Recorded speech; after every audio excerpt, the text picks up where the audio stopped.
Hello, I am recording this video for WIP Wednesday, and guess what? I'm still working on the blanket.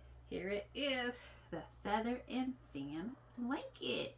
So if you're a returning viewer, you may have seen my little tutorial on working on this blanket. So whether you're a returning viewer or you're new, like you're just cruising the YouTube streets, right? Looking for a crafting buddy to hang out with, everybody's welcome here, right? And if you are a returning viewer here, thank you so much for choosing to come back, hang out, spend a little bit of your day with me.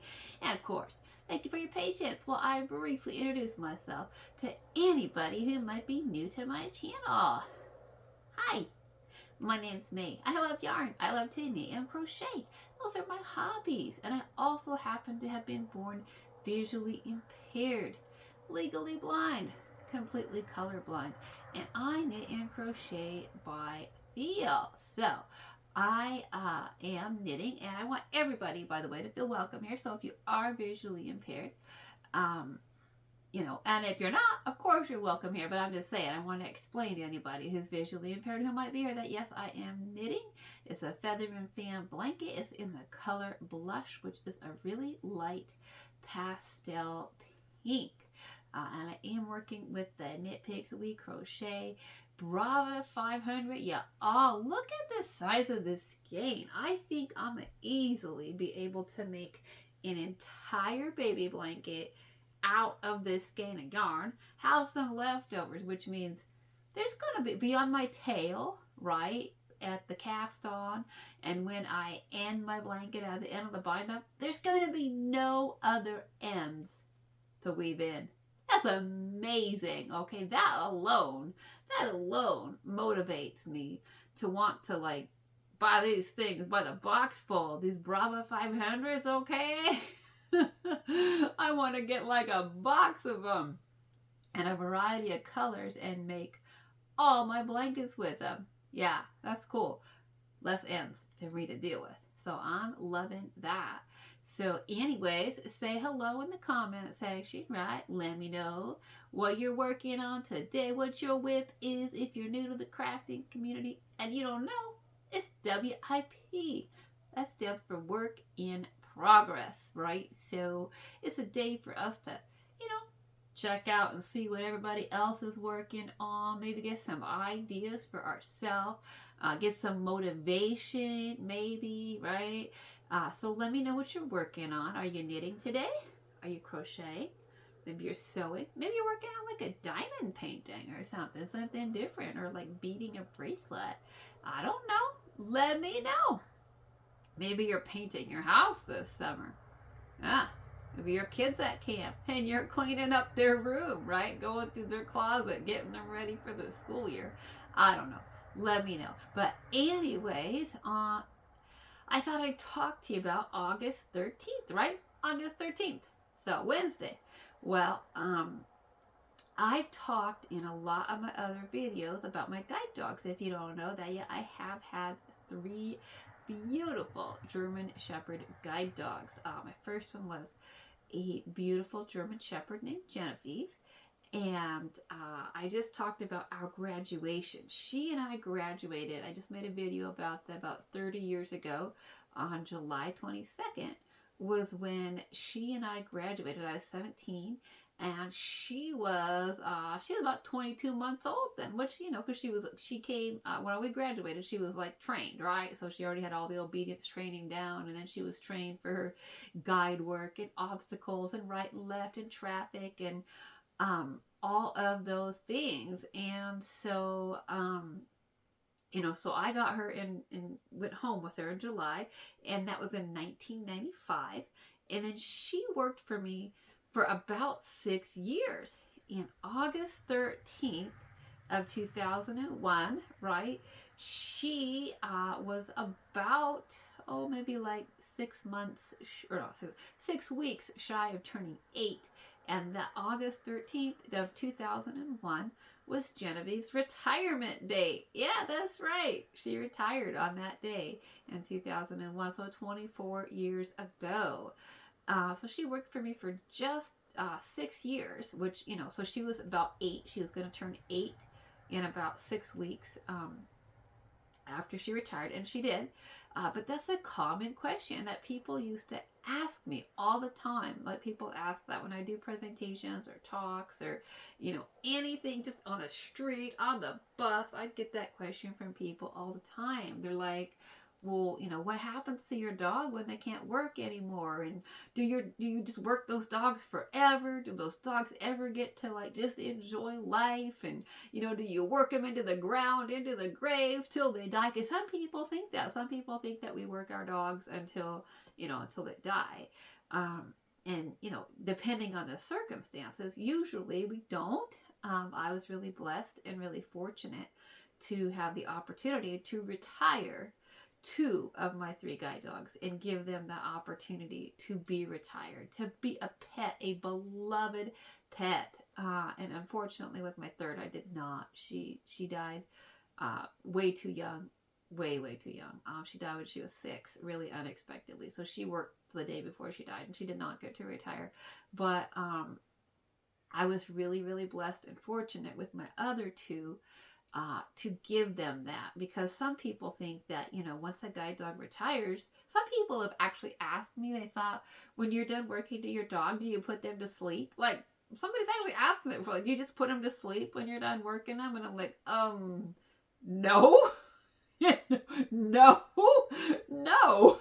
actually, no, that's not what happens. But people have all kinds of, misconceptions about, guide dogs, and people don't know much about them. And so I thought we'd talk about that a little bit today. Right. And when a guide dog retires is really, it's an individual thing, right? Usually it's based upon the dog's health. It's based upon, have they had any traumas or any injuries, psychological traumas or injuries? Are they enjoying their work still? And how to recognize the signs that they might not be enjoying their work so much, or that they might not be, in the best health to continue in their career path. Most people and most guide dog trainers will tell you that 8 is about the average age of retirement for a guide dog. So Genevieve really was very appropriate. She was within, 6 weeks of turning 8. So that's very average life or working span of a guide dog. Because unfortunately, large dogs don't live that long. I was very, very blessed. Genevieve ended up living to be 14. She ended up living 6 more years after her retirement. But, my second guide dog did not. He only lived to be 10. And then Rosie, like I said, she passed away when she was 6. And so she didn't even get to retire. So large dogs don't live that long. So, if they only lived to be 10, like my second dog, Albie, then he really only got to be retired for 2 years, So to me, it was important for me to really, I loved my dogs. And, if it were up to me, they live forever, right? I'm sure a lot of you have pets, right? A lot of you may have dogs, you might have cats, you might have a rabbit, whatever. A lot of you probably have pets out there, and they're your companions. And I think most of us, right, we feel like, oh my gosh, I want my pet to live forever, right? We do. We love them. They're a member of our family, right? My dogs were my eyes, but they were also, they were my best friends, and they were, I wanted them to live forever. I wanted to have my guide dogs forever. And of course, I wanted them to work forever. But that's not realistic, right? And, of course, if Genevieve had, then I would never have been blessed with Albie and with Rosie, my other 2 guide dogs. So, that's just kind of the life with a guide dog. Anyway, it's hard, though, because you're emotionally attached to your guide dog, right? I was very, very, just like you with your pets, it's anybody who's had a pet and has had to make a decision to put them down, to let go of them, that's not an easy decision to make. And so, retirement is in a way, it's letting go of them in that capacity as being your 24/7 companion. It's not the decision of putting them down. That decision comes later, right? But well, for some people it doesn't. For some people, their dogs retire suddenly because of, you know, cancer or an illness, and unfortunately, those decisions will, you know, coincide. It'll be the decision to retire and to put them down at the same time. So that does happen. When I say, some people have asked me, like, do you just put your dog down when they retire? You know, hopefully not. For the most part, not. For the most part, we hope that our dogs, just like people, right? Just like people, we hope that they live a long time. We hope that they have a long, rewarding career that they love. And then we hope that they get, you know, 2, 3, 4 years of just being a pet, of just hanging out. But that isn't always the case. And that is true. So I have had friends who've had to make the decision because their dog got cancer, a very aggressive cancer, and they've had to put their dog down and, you know, retire them at the same time. So I shouldn't say that never happens, but because it does. But you know, that's rare. All right, for the most part, we really get to make those decisions. You know, and usually it's like up to the person. But like I talked about in a previous video, there's different, you know, ways that people might get a guide dog, right? You actually can owner train. You can train your own guide dog in America, at least. I think those laws vary in different countries. But in the United States, where I live, I could actually train my own guide dog if I wanted. Now, I never have. I've always had somebody, an organization, train mine for me. And so, you know, depending, like I talked about in the video about Genevieve and our graduation, there's a number of training centers in the United States. And so, like the Seeing Eye over in New Jersey, they give you complete ownership of your dog. You also have to pay a small fee for your dog if you go there. Like, I didn't pay a penny for my guide dogs, not a penny. Now, of course, we donated, right? The guide dog schools are nonprofits. And so, of course, my family donated money to them. Like my dad, right? My dad worked as a chef. You know, I've talked about, he'd been on my videos before, but he loved my guide dogs so much, and they meant so much to him that he would, you know, donate like $500 a year, you know, out of his paychecks, which, you know, for him was, that's significant. Working in restaurant salaries. And so that was really significant. But my dogs meant so much to him that he would save up, you know, hundreds of dollars every year and want to donate and give money back to Guide Dogs for the Blind, just to say thank you, you know, because those dogs meant so much to him. But we don't, as a graduate, as somebody who goes there, I didn't pay a penny for my guide dogs. But, you know, some, like the Seeing Eye, you do pay. Now, you don't even come close to paying for the cost of the dog, right? A fully trained guide dog that's been trained for, like, you know, 20 to 22 months, 24 months by a professional breeding and training facility, that's going to cost, probably in today's world, probably like $70,000 or something. They're not cheap. But you know, so what they have you pay is like nothing in comparison. It's just sort of a gives the person a little bit of ownership. I think you pay probably like $300 or something, you know, which for the majority of people, that's not a lot of money. But, you know, for a blind person who's unemployed, and not all blind people are unemployed. Many of them do, but many don't. Many are unemployed. And so if you are unemployed, right, and you're living on, you know, like $700 or $800 Social Security a month, you know, $300 is significant. And that is, you know, saving a little bit out of your check, you know. And then when you return, if you get any subsequent dogs, you don't have to pay as much. I think you pay like $100 or something like that. But so they do have you pay a small fee just to sort of give you like an ownership stake in your dog. But then what that means is that when you complete their training program, right, when you graduate, you completely own that dog. Now, it doesn't mean that they won't help you, right? They'll consult with you. They'll still send trainers out to work with you, all that kind of a thing. They'll still help you. But you do have ownership of that dog, which means you make those decisions on your dog's health and on your dog's retirement and, you know, when you want to retire them.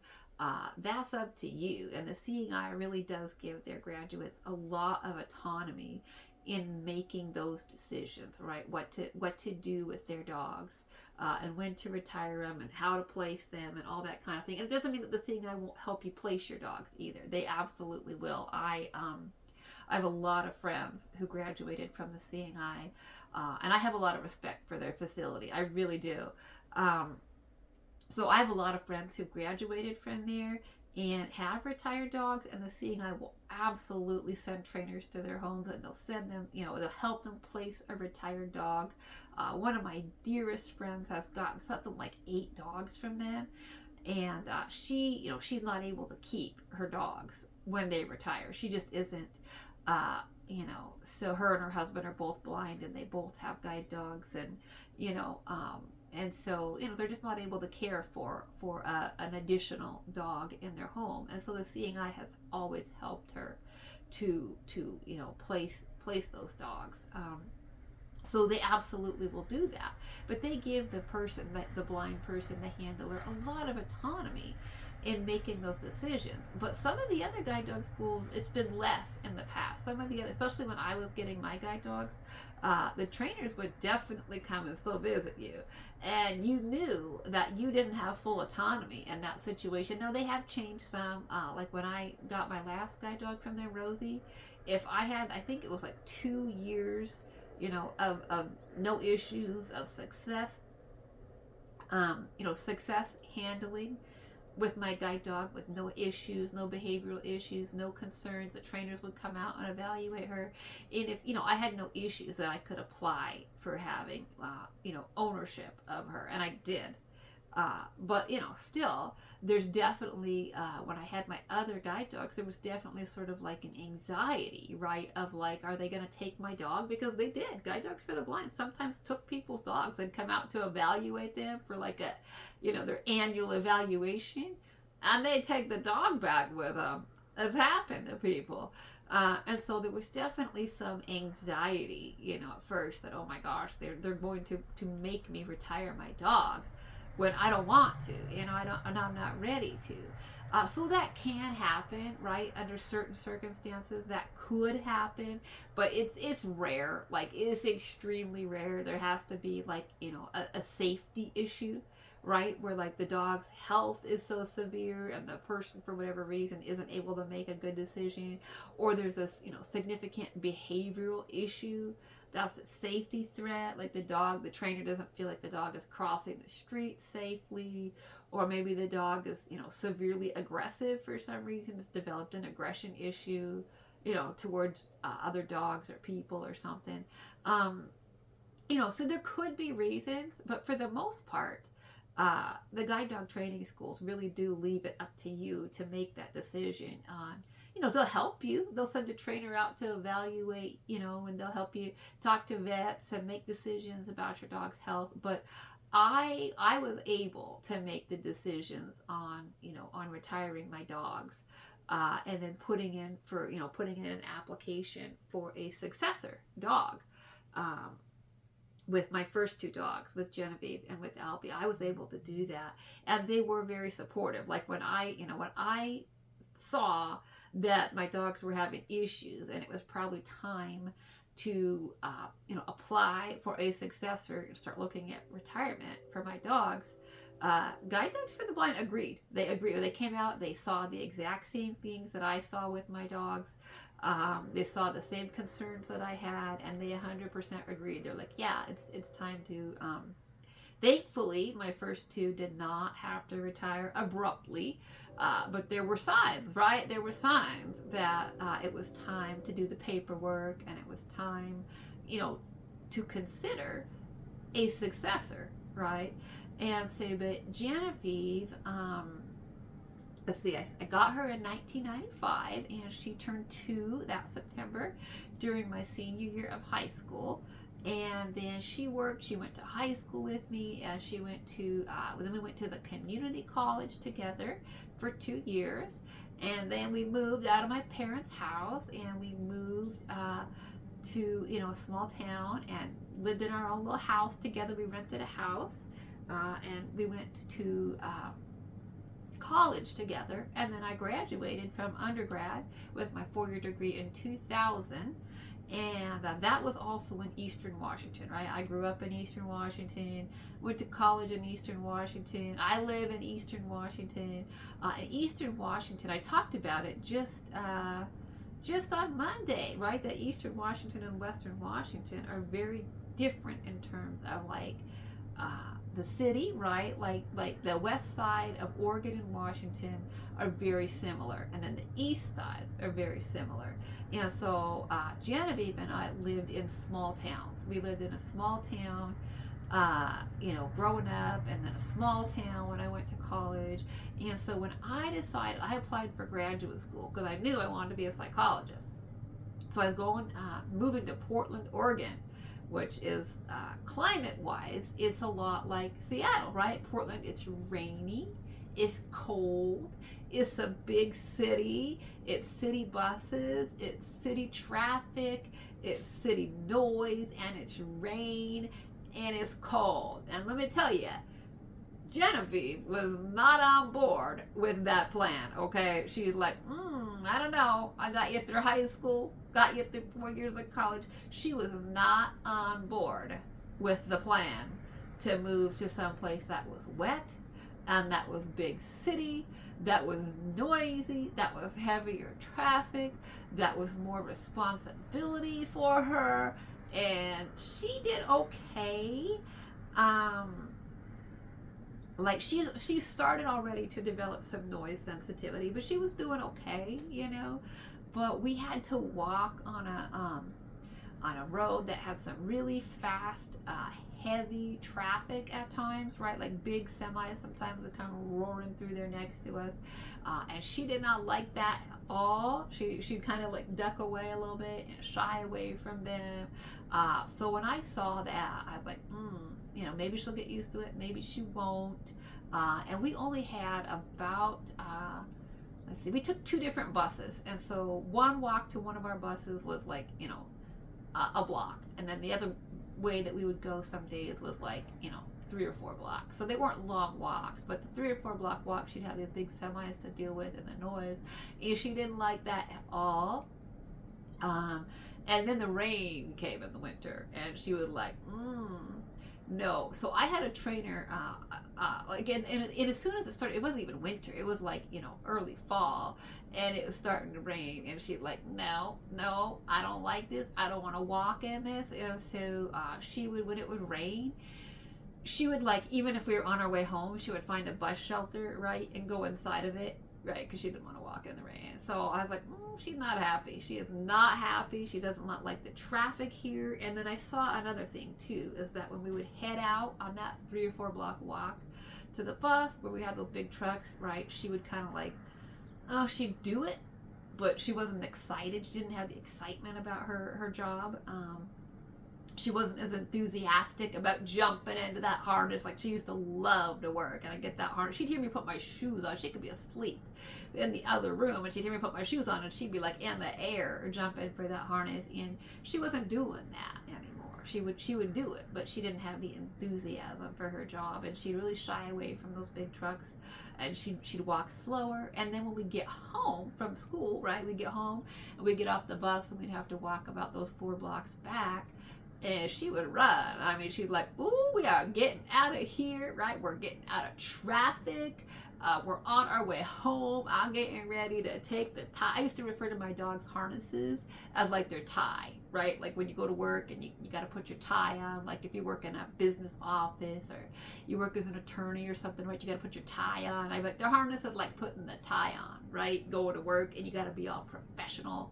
And so, like, when Genevieve would come home to take off her harness, it'd be like, taking the tie off, y'all, like, hanging loose now, right? So, getting out of her work attire.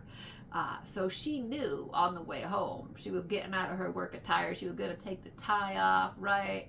Like, get into her boxers after work, basically, right? That'd be what it's like.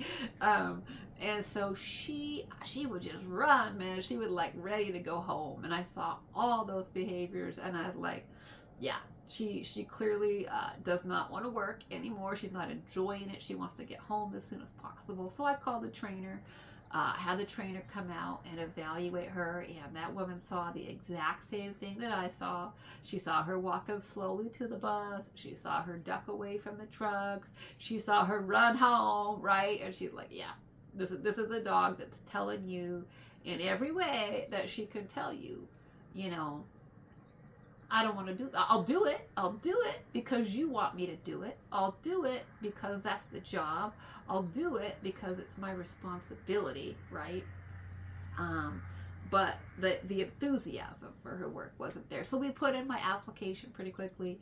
And then I waited to get my second guide dog. Thankfully, the trainer did not think it was a safety issue. She was like, yes, your dog's got some issues. You know, she's clearly not enjoying this anymore, but it's not a safety issue. So Genevieve did get to work until August 13th of 2001, and that was her retirement date, and that's because that was the day that Guide Dogs for the Blind had bought me a plane ticket, and I was headed off to San Rafael to go and train guide dog number 2, to go and train with him. So I literally got to work her to the airport, and that was like just that was less than a month, right? We were like 28 days then, 30 days out from September 11th of 2001. And so that time, I could still have my mom to take me to the airport and walk me all the way to the gate, go through security with me, walk me all the way to the gate. Because you used to be able to do that. If you didn't know that before September 11th, you could walk your loved ones and your family members all the way to the gate at the airport and hug them, go by, and sometimes even get on the plane with them if they, you know, had a disability or something, or were a child. And so my family could do that for me. So they walked me all the way to the gate. So I worked at Genevieve all the way to the gate, to where I boarded that plane to go and get her successor, and then of course, you know, hugged her in the airport and took off her harness and said goodbye to her and sent her on her way to her retirement. So anyways, I thought we just would have a little chat about that. I'm at the end of my 3 knit rows already, y'all. You know, I sit and I knit these 3 rows with you. And I don't want to make this too long. I mean, I have a purl row now, right? So I could hang out with you and purl that row and talk to you more about that.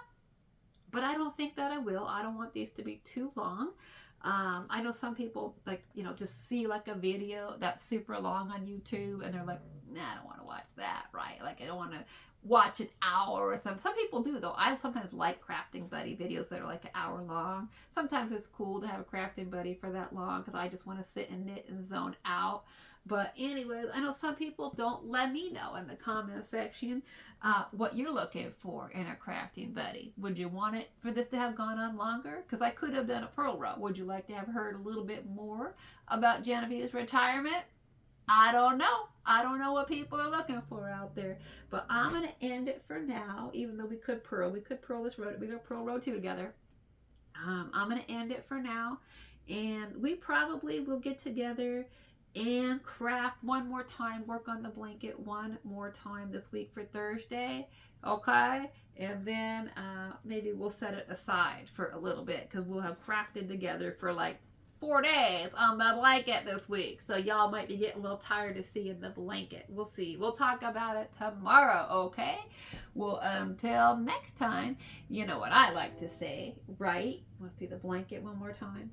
Creativity is for everybody, right? Whether you see or you see like me, which is not in color, not so much, not in the day, or you don't see at all.